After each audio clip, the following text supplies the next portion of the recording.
Hello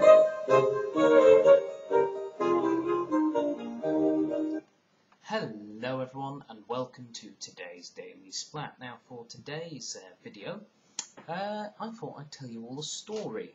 Just a little bit of a preface before we start.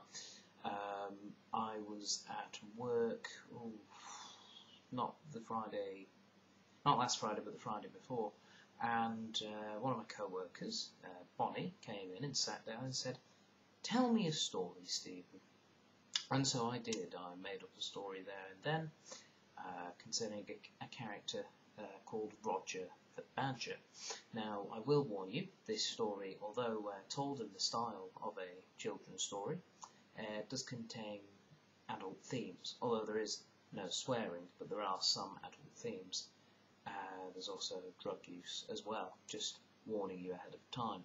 So it went down quite well. In fact, it was turned into a little storybook and given as a gift by Bonnie to one of her friends. So without further ado, I thought I would share it with you all on the internet, because some people apparently really want to hear the story. So I've got it here before me, and here we go. Roger the Badger by Stephen Platt, which is my name, by the way. Once upon a time there was a badger called Roger. Roger lived in a burrow which was furnished with the finest Middle Eastern furniture. Roger became tired of living by himself, never leaving his burrow, only sitting, smoking banana-flavoured shisha and playing Doncaster. So he decided to go out and get a job. So Roger trundled down to his local job centre with thoughts of applying for many grand and lofty jobs. But the only job they had available was the bus driver for the 67 route.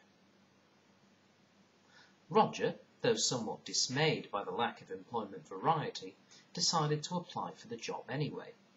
But they didn't give him the job, because he was a badger.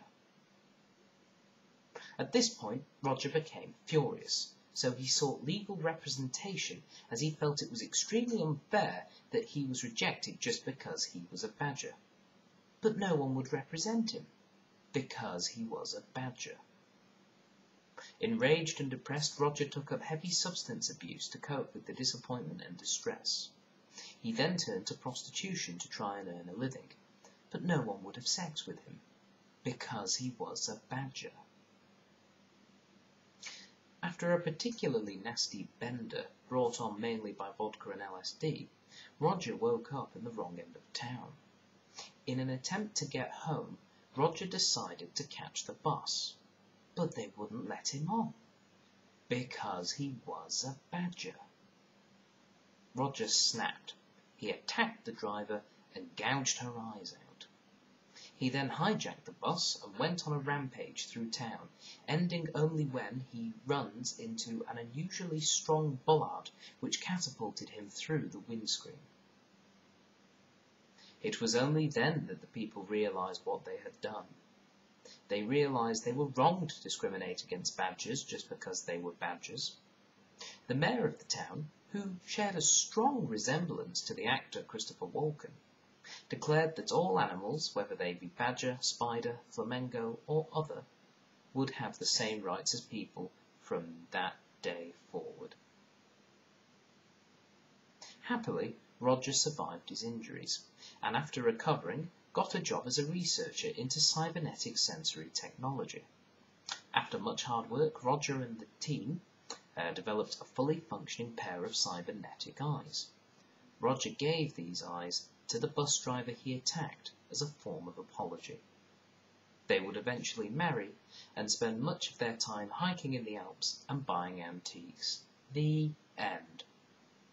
So there you go, that was the story of Roger the Badger, made up one Friday lunchtime for the entertainment of co-workers, and it was all jotted down pretty much after I'd said it. We sort of retold the story, and there you go. That is the story of Roger the Badger. I hope it was all to your liking, and that is all for today. Speak to you later.